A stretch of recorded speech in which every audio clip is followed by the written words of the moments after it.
With the 92 election, this was a tough election. Mm-hmm. Was there a moment you kind of felt this wasn't going to work well?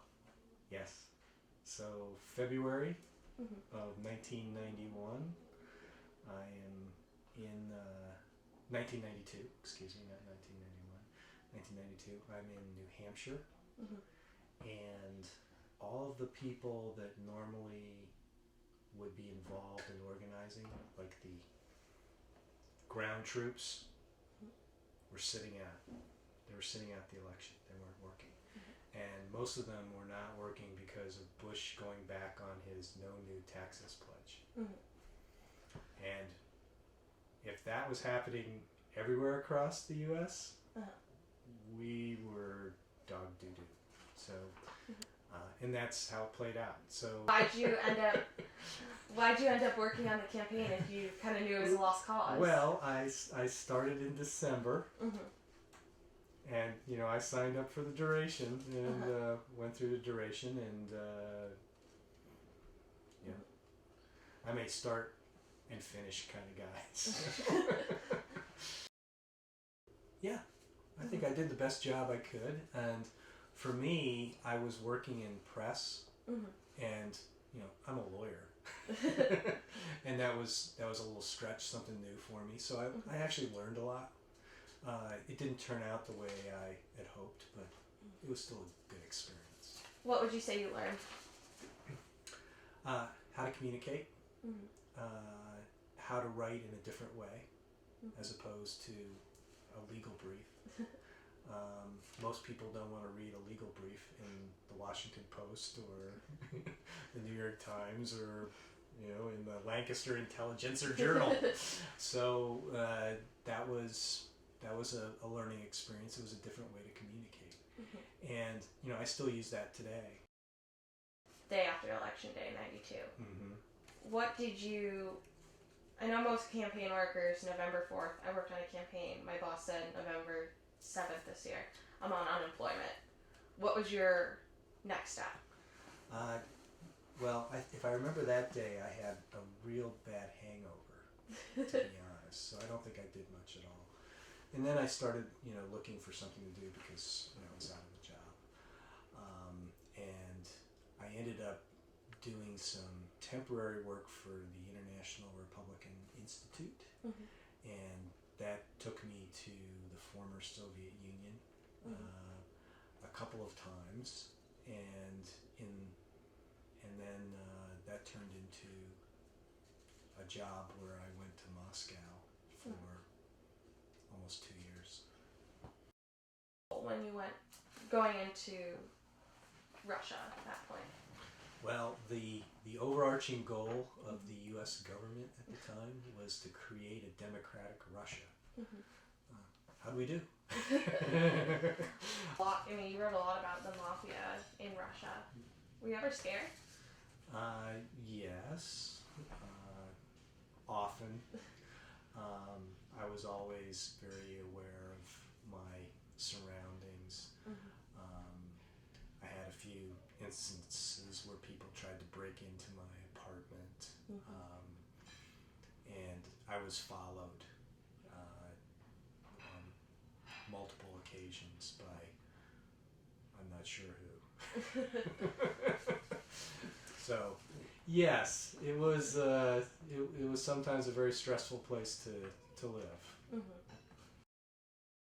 Were you ever scared for your life when you were followed? A few times. I was in Belarus and I was there by myself, and I was meeting with some government types, and Belarus has been labeled the only remaining dictatorship in Europe, I think, even to this day, okay? And they weren't so warm and welcoming to me, and I was being driven out to the airport, and we went down this back road, which wasn't the way I came in, and I really truly thought, oh, these guys are just going to shoot me out in the field somewhere. Well, they were just taking a shortcut. But Yeah, I can't say I've had any close calls. I saw a number of firefights between armed groups that I couldn't figure out who they were in the streets in various locales. And I was there when they had the tanks in the street and the fighting in Moscow in the early Yeltsin years. Was there sort of this overarching fear or this overarching sense of paranoia? Russians were very, very careful and very wary of their surroundings because the police were more feared of being someone who's going to shake you down and steal your money as to someone who would actually protect you from crime. So there was this whole aura of concern for your safety. And it wasn't just me, and it wasn't just foreigners, it was Russians as well. A lot of interesting things about being there. But what I didn't like was just the dictatorial pull of the whole society, because they never had a democracy there, which is kind of sad. So, what do you miss the most? From Russia? What do I miss? The Tchaikovsky Music Hall. It's a world-class symphony hall, and it was between my apartment and my office, and I'd often walk home, and I'd look and see who was there, and frequently it would be world-renowned stars, and since I had a residency permit for Moscow, I could buy a ticket for $2 and walk in and listen. It was fantastic. That was one of my favorite things. I love the museums. There's the Pushkin Museum, but there's the Tretniakov Museum, which is like the Russian Louvre. It's all Russian, and there's these Russian impressionists you've never heard of who are great. I like that. So there were good things. And food. Did you like the food? No, I didn't like the food. How were you in a country for 2 years without liking the food? Well, I lost a lot of weight there. I did. And I used to do trips to Western Europe just to eat. You never really, you did leave Russia, obviously, but your daughter's named after Catherine the Great.